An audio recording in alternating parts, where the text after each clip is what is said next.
Esdras, capítulo 7. Alguns anos depois, quando Artaxerxes era rei da Pérsia, um homem chamado Esdras foi da Babilônia para Jerusalém. Ele era descendente de Arão, o grande sacerdote. Esdras era filho de Seraías, neto de Azarias e bisneto de Ilquias. E os seus outros antepassados eram Salum, Sadoque, Aitube, Amariá, Azarias, Meraiote, Zeraías, Uzi, Buque, Abizua, Finéias e Eleazar, que era filho de Arão, o grande sacerdote.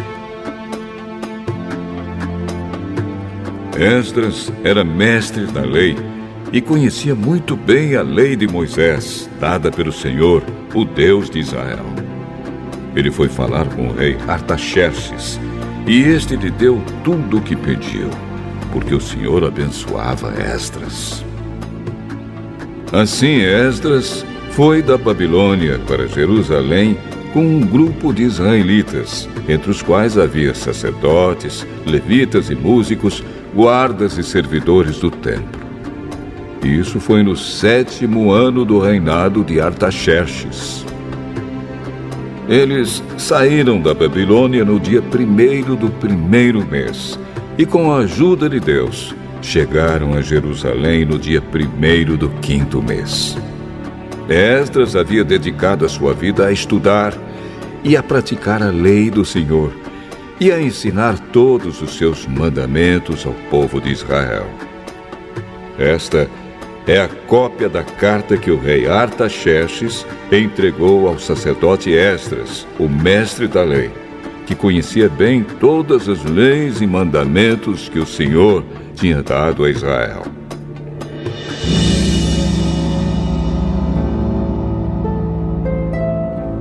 Esta carta de Artaxerxes, o rei dos reis, é para o sacerdote Esdras, o mestre da lei do Deus do céu. Saudações. Ordeno que, de todo o meu reino, podem ir com você para Jerusalém todos os israelitas que quiserem, isto é, gente do povo, sacerdotes e levitas. Eu, o rei, junto com os meus 7 conselheiros, mando que você vá a Jerusalém e a Judá, para ver se a lei do seu Deus que lhe foi entregue está sendo bem obedecida. Leve as ofertas de ouro e de prata que eu e os meus conselheiros queremos dar ao Deus de Israel, que tem o seu templo em Jerusalém. Leve também toda a prata e ouro que recolheu na província da Babilônia e as ofertas que o povo israelita e os seus sacerdotes deram para o templo do seu Deus em Jerusalém. Use esse dinheiro com cuidado, comprando com ele touros, carneiros, ovelhas, cereais e vinho para oferecer no altar do templo de Jerusalém. Com o ouro e a prata que sobrarem, compre qualquer coisa que você e os seus companheiros quiserem, de acordo com a vontade do seu Deus. Os objetos que lhe foram dados para serem usados nos serviços do templo, você os entregará a Deus em Jerusalém. E qualquer outra coisa que precisar para o templo será paga pela tesouraria do rei. Eu, o rei Artaxerxes, ordeno a todos os tesoureiros da província do Eufrates Oeste que entreguem imediatamente ao sacerdote Esdras, o mestre da lei do Deus do céu, tudo o que ele pedir. Até no máximo 3.400 quilos de prata, 12.500 quilos de trigo, 2.000 litros de vinho, 2.000 litros de azeite e sal à vontade. Deverão ser cumpridas com todo cuidado as ordens que o Deus do céu der a respeito do seu templo, para que assim eu tenha a certeza de que ele nunca ficará irado comigo, nem com os meus descendentes que forem reis depois de mim. Vocês estão proibidos de cobrar qualquer imposto dos sacerdotes, dos levitas, dos músicos, dos guardas e servidores do templo ou de qualquer outra pessoa ligada a esse templo. E você, Esdras, usando a sabedoria que o seu Deus lhe deu, nomeie administradores e juízes para governarem todo o povo da província do Eufrates Oeste, isto é, todos os que conhecem as leis do seu Deus, e ensine essas leis aos que não as conhecem. Quem desobedecer as leis do seu Deus ou as leis do reino será castigado imediatamente. Será morto ou expulso do país, ou preso, ou as suas propriedades serão tomadas.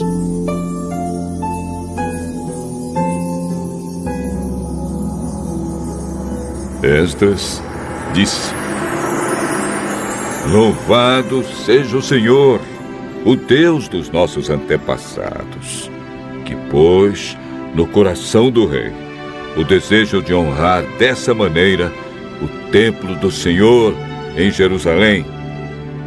Pois, sabendo que o Senhor estava comigo, criei coragem e conquistei a boa vontade do rei, dos seus conselheiros e de todos os seus oficiais poderosos. Assim o Senhor, meu Deus, me animou e eu consegui convencer muitos chefes dos grupos de famílias de Israel a voltarem comigo para a nossa terra.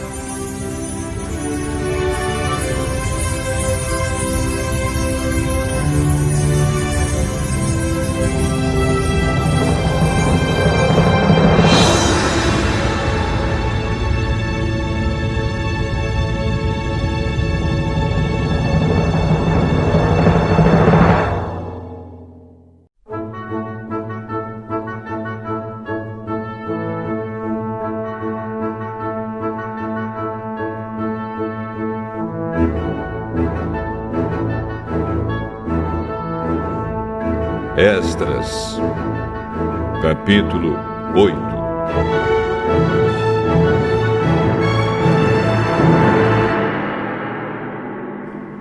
Esta é a lista dos chefes de grupos de famílias que estavam na Babilônia e que voltaram com Esdras para Jerusalém quando Artaxerxes era rei.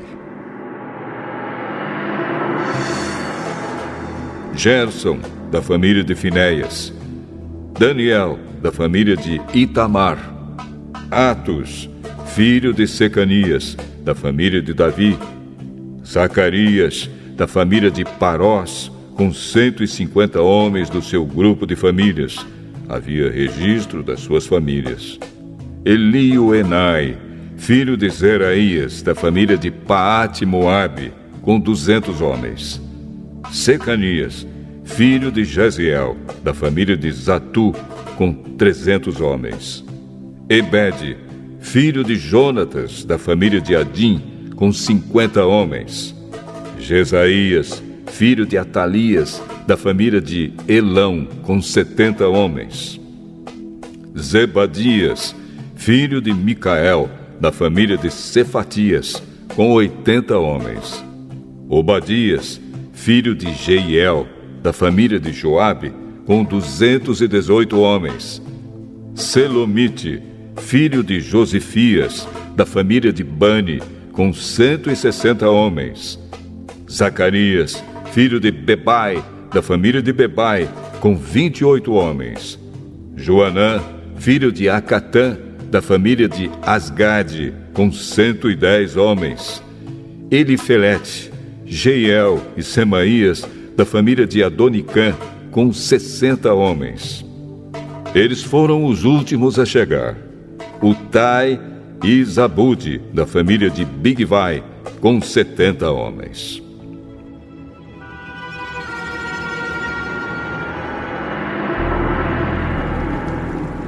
Eu, Esdras, reuni toda essa gente perto do rio que corre para a cidade de Ahava.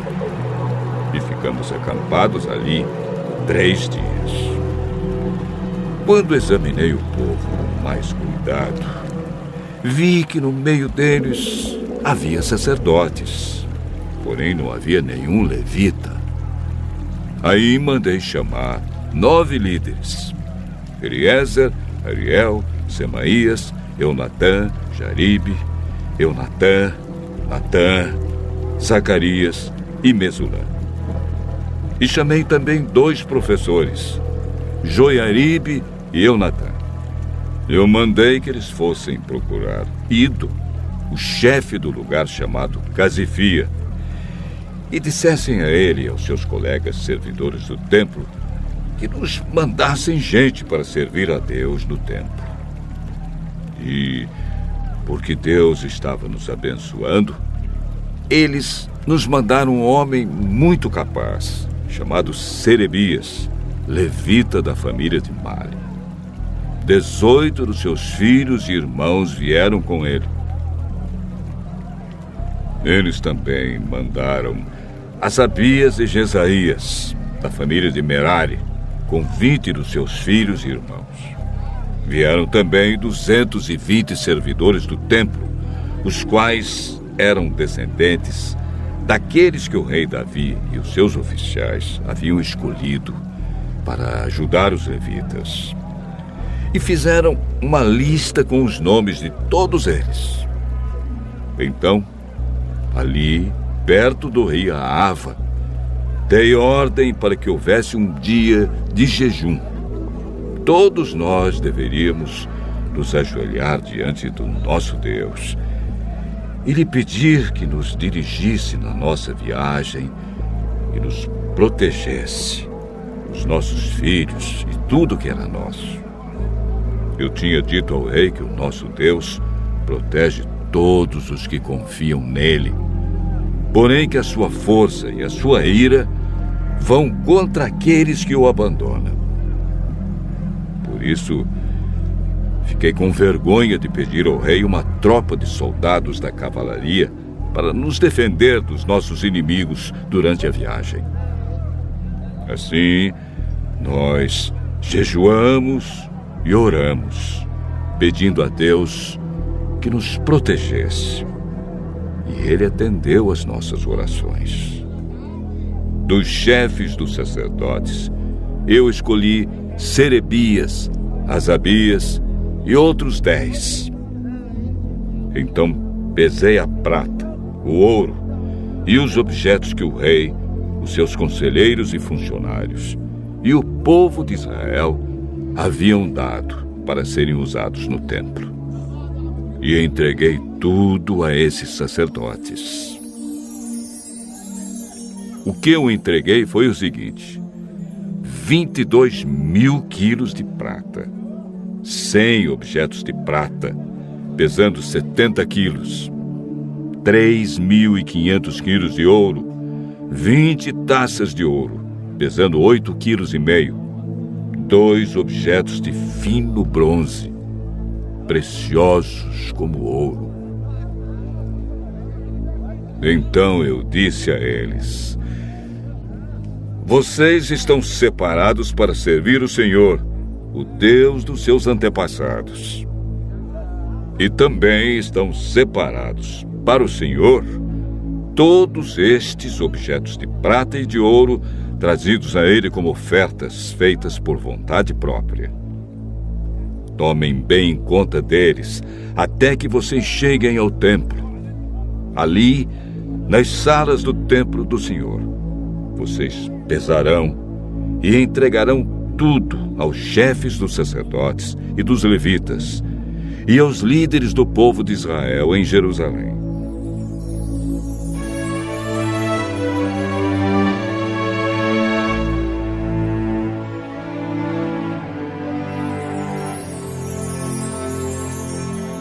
Então os sacerdotes e os levitas receberam a prata, o ouro e os objetos, a fim de os levar para o templo de Jerusalém.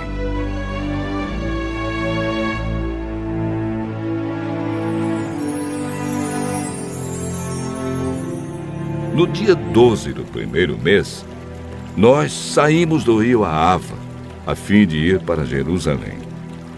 O nosso Deus esteve conosco durante a viagem e nos protegeu dos ataques dos inimigos e dos bandidos.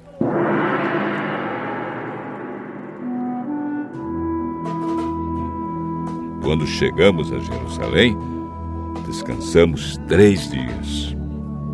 E então, no 4º dia, fomos ao templo e pesamos a prata, o ouro e os objetos. E os entregamos ao sacerdote Meremote, filho de Urias. Com ele estavam Eleazar, filho de Finéias, e 2 levitas, Josabade, filho de Jesua, e Noadias, filho de Binui. A prata, o ouro e os objetos foram contados e pesados, e o peso foi anotado. Depois, todos os que voltaram da Babilônia entregaram animais para serem completamente queimados como sacrifícios ao Deus de Israel. Eles ofereceram 12 touros em favor do povo de Israel, 96 carneiros, 77 carneirinhos, e para purificar o povo dos pecados, 12 bodes. Todos esses animais foram completamente queimados como sacrifícios a Deus, o Senhor. Depois, entregaram a ordem do rei às autoridades do reino e aos governadores da província do Eufrates Oeste, e estes ajudaram o povo e o culto no templo de Deus.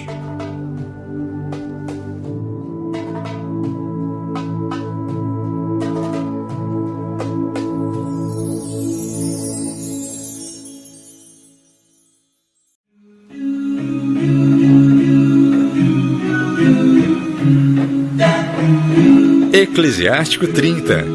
Educar com bom senso.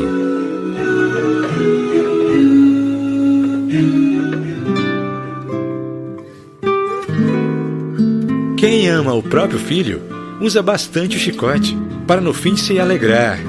Quem corrige o próprio filho, depois terá satisfação e ficará orgulhoso dele na frente dos conhecidos.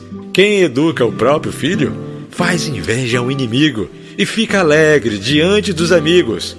O pai morre, mas é como se não tivesse morrido, porque deixa depois de si alguém semelhante a ele. Durante a vida, o pai se alegra ao ver o filho e não fica triste na hora da morte. Para os inimigos, deixa um vingador. Para os amigos, deixa alguém que irá recompensá-los. Quem mima o próprio filho, depois terá que lhe curar as feridas, e a cada grito dele, suas entranhas se estremecerão. O cavalo chucro se torna intratável, e o filho entregue a si mesmo se torna teimoso. Dê muito mimo ao seu filho, e ele trará surpresas desagradáveis para você. Siga os caprichos dele, e ele deixará você triste. Não ria com ele, e com ele você também não irá chorar, para que você não acabe rangendo os dentes. Não lhe dê liberdade na juventude, nem feche os olhos para os defeitos dele. Obrigue-o a curvar o pescoço enquanto é jovem, e bata nas costas dele enquanto é menino, para que não cresça teimoso. Não lhe desobedeça e nem lhe cause muito sofrimento. Corrija o seu filho e faça-o responsável, para depois você não tropeçar na insolência dele. É melhor um pobre, robusto e sadio do que um rico, cheio de doenças.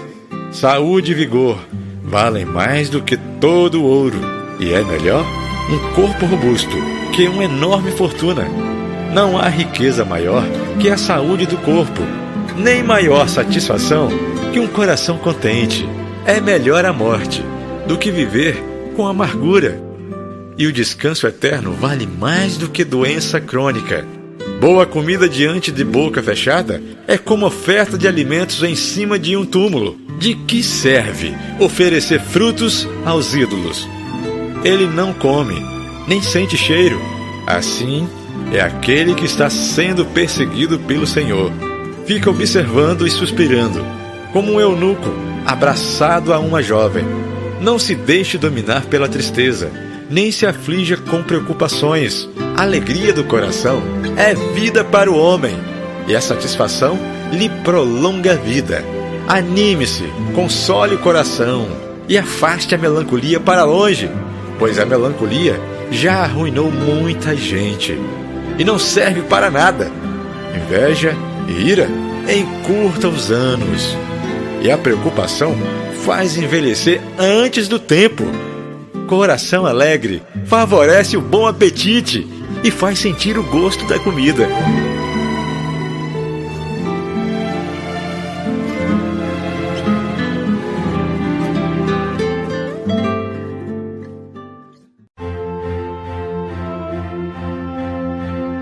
Capítulo 8.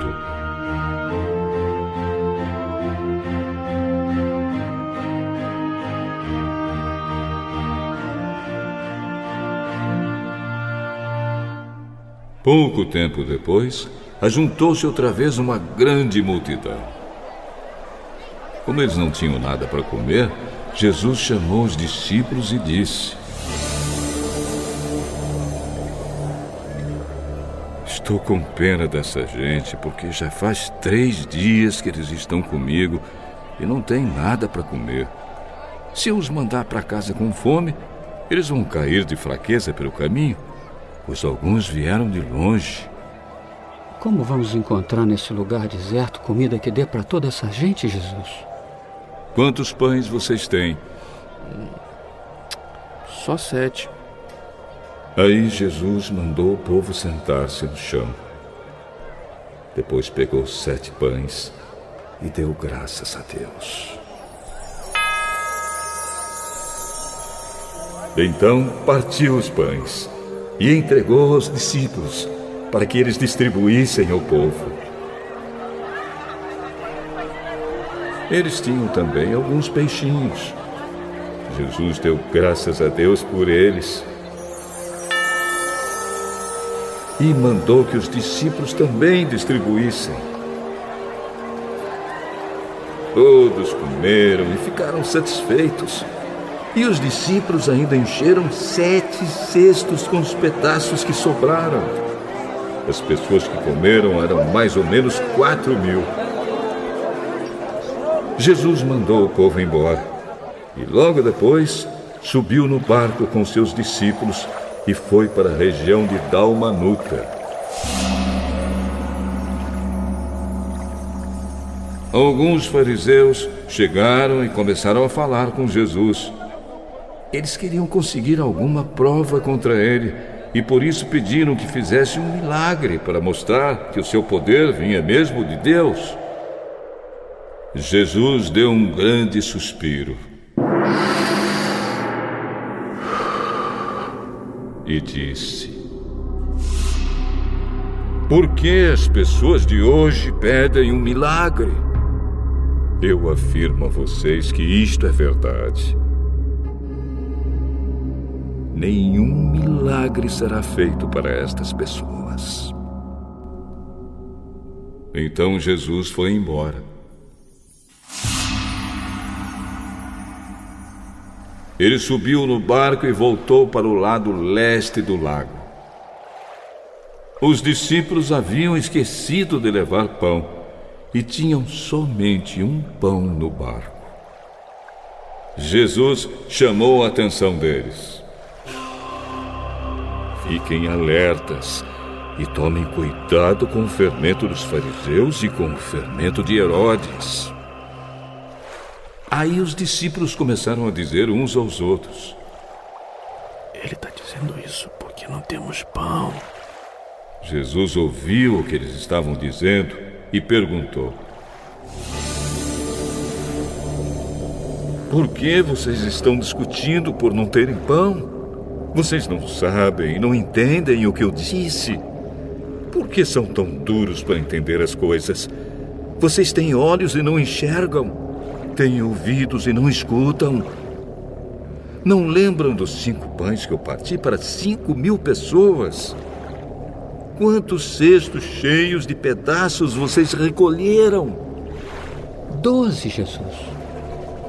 E quando eu parti os 7 pães para 4.000 pessoas, quantos cestos cheios de pedaços vocês recolheram? 7. Será que vocês ainda não entendem? Depois, Jesus e os discípulos chegaram ao povoado de Betsaida. Algumas pessoas trouxeram um cego e pediram a Jesus que tocasse nele. Ele pegou o cego pela mão e o levou para fora do povoado. Então cuspiu. Passou a saliva nos olhos do homem, pôs a mão sobre ele e perguntou: Você está vendo alguma coisa? Vejo pessoas. Elas parecem árvores, mas estão andando. Jesus pôs outra vez as mãos sobre os olhos dele. Dessa vez o cego olhou firme e ficou curado. Aí começou a ver tudo muito bem. Em seguida, Jesus mandou o homem para casa e ordenou: Não volte para o povoado.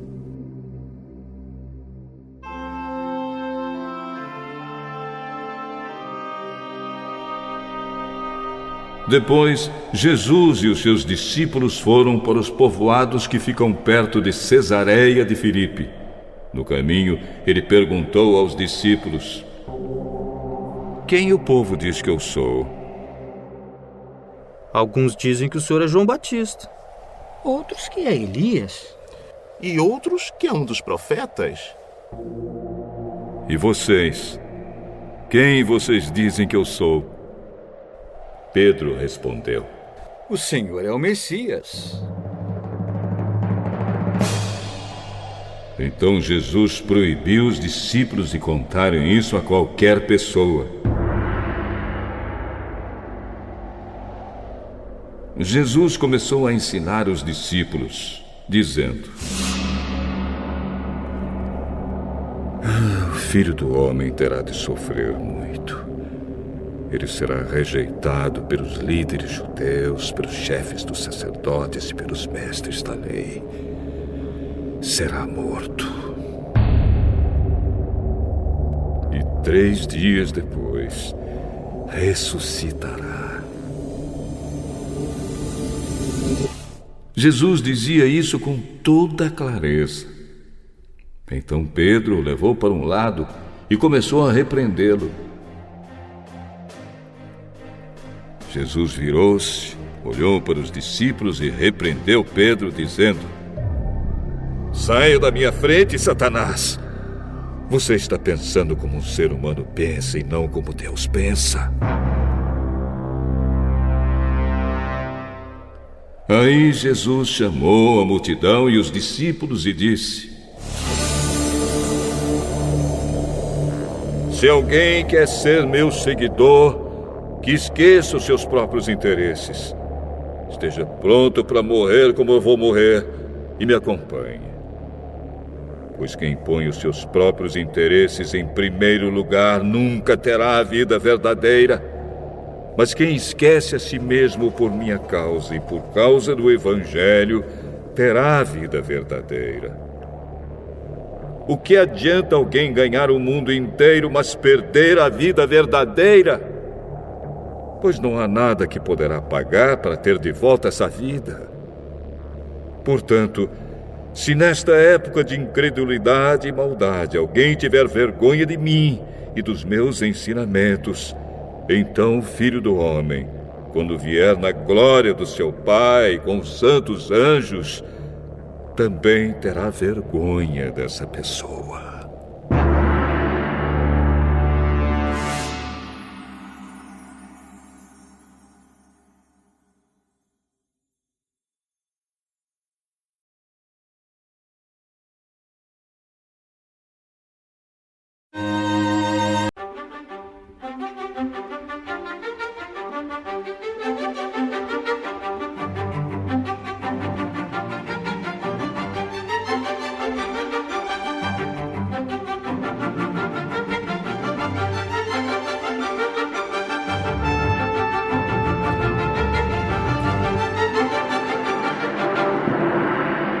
Salmo 29. Salmo de Davi. Anjos, louvem a Deus o Senhor. Louvem a sua glória e o seu poder. Anunciem a glória de Deus. Curvem-se diante do Senhor, o Santo Deus, quando Ele aparecer. A voz do Senhor é ouvida sobre as águas. O glorioso Deus troveja, e sobre os mares se ouve a sua voz. A voz do Senhor é cheia de poder e majestade.